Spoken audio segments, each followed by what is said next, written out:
మా న్యాయమైన కోరికలను పంచాయతీరాజ్ ఉద్యోగుల ఐక్యత, పంచాయతీరాజ్ ఉద్యోగుల ఐక్యత, పంచాయతీరాజ్ ఉద్యోగుల ఐక్యత.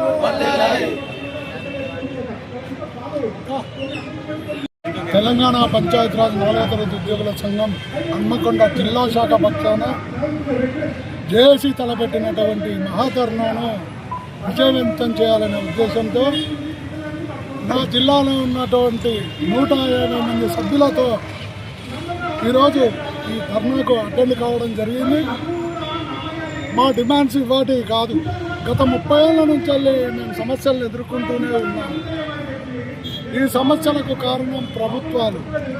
ఏ ప్రభుత్వం వచ్చినప్పటికీ కూడా కళ్ళబొల్లి మాటలు చెప్పి ఏదో దాట వేసే ధోరణిలో మీకు అప్పిస్తాం ఇవ్విస్తాం మేనిఫెస్టోలలో పెట్టి మమ్మల్ని నానా ఇబ్బందులకు గురి చేసి ఈరోజు ఒక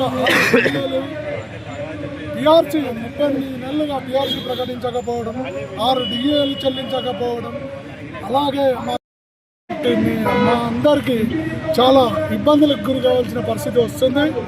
కనుక అయ్యా ముఖ్యమంత్రి గారు, మీకు మేము చేసే విన్నపం ఒక్కటే, మీకు ఛాయలు మోసేది మేమే, ఫైళ్ళు మోసేది మేమే. పొద్దున 5 గంటల నుంచి వెళ్ళి రాత్రి 10 గంటల వరకు మీకు సేవ చేసే వెట్టి చాకరీ చేసేటువంటి మా చిరుద్యోగులకు అన్యాయం జరుగుతుంది.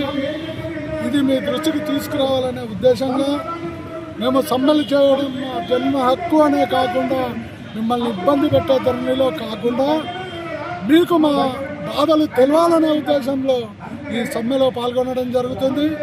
మాకు ఆగస్టు 31 కల్లా మా సమస్యలు పరిష్కరించకుంటే రాబోయే సెప్టెంబర్ 1 పెన్షన్ విద్రోహ దినాన్ని మేము గుర్తు చేసి ఆ రోజు బ్లాక్ డేగా ప్రకటించింది ఆల్రెడీ ఇప్పుడే కాదు, అది 2004లో ప్రకటించినటువంటి ఈ సమస్యలన్నిటికీ పరిష్కారం తమరు తీరుస్తానంటేనే గత ప్రభుత్వాన్ని కూలదోచి మిమ్మల్ని మా నాయకులుగా ఎన్నుకోవడం జరిగింది.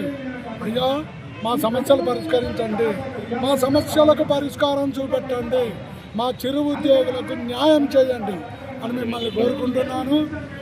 నా పేరు నేరల విజయ్ కుమార్, తెలంగాణ పంచాయతీరాజ్ 4వ తరగతి ఉద్యోగుల సంఘం హన్మకొండ జిల్లా శాఖ అధ్యక్షుడిని.